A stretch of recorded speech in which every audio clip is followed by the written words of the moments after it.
waxaan rabaa inaan mahadnaq u soo jeediyo dadka soo dhaweynteeda abaabulay iyo kumaankunka Soomaaliyeed ee ka soo qayb galay soo dhaweynteeda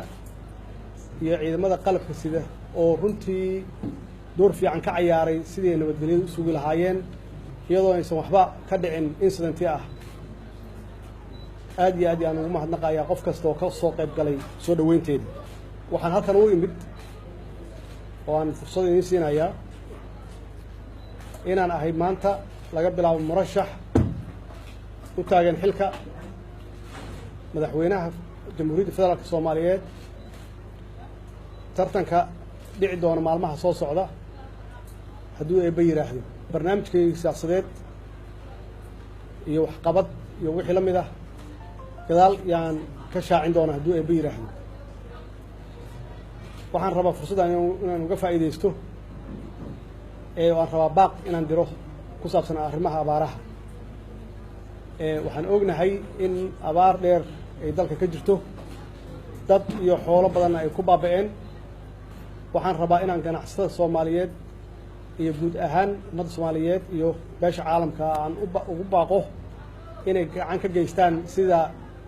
dadka Soomaaliyeed oo tabaalaysan wax loola gaari lahaa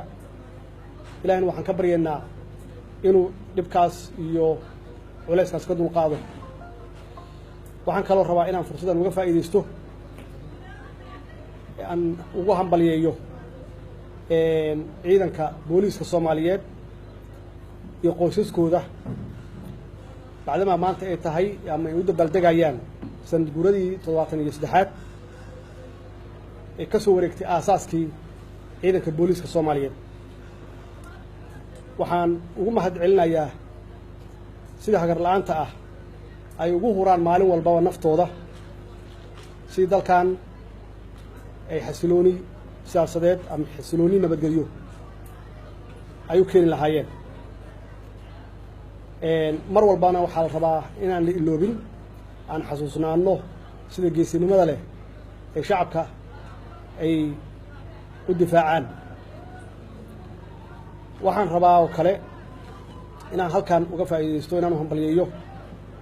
xildhibaanada cusub oo la soo doortay waxaa baryahan soo ifbaxayay in musharaxiin ama murashaxiin qaarkood aysan kalsooni ku qabin shacabkooda iyo kalsooniba waxaan ku boorinayaa musharaxiintaas u tartamaya madaxweynaha jamhuuriyadda federaalka Soomaaliyeed waxaan ku boorinayaa inay imaansadaan shacabkooda iyo xildhibaanada la doortay kalsoonida ka raadiyaan aysan aadin dawladda shisheeye iyo wax la mid ah maxaa yeelay dalkan Soomaali baa iska leh xildhibaanadana waxaa loo doortay inay noqdaan codka Soomaaliyeed marka iyagu unbaa iska leh awoodda qofkii madax noqon lahaa ama madaxweyne ka noqon lahaa dalkan dhammaan waxaan rabaa aan kusoo gabagabeynayaa inaan u hambaliyeeyo guud ahaan shacabka Soomaaliyeed meel kasta ay joogaan iyo dhibaatadii ay soo mareen adkaysigoodii in maanta Soomaaliya ay joogto isgoys wax la yiraahdo ama crossroad oo dalkan lagu raadinayo inuu ka yimaado isbeddelkaasna waxaan rajaynaynaa inuu noqdo mid u shaqeeya maslaxadda ummadda Soomaaliyeed guud ahaan waxna ka bedela xaaladda nabad xumada ah iyo nolol xumada dalkan ka jirta anigana waxaan aaminsanahay inaan ahay hoggaan u yimid halkan doorashadan uga qayb galaya inuu dalkan keeno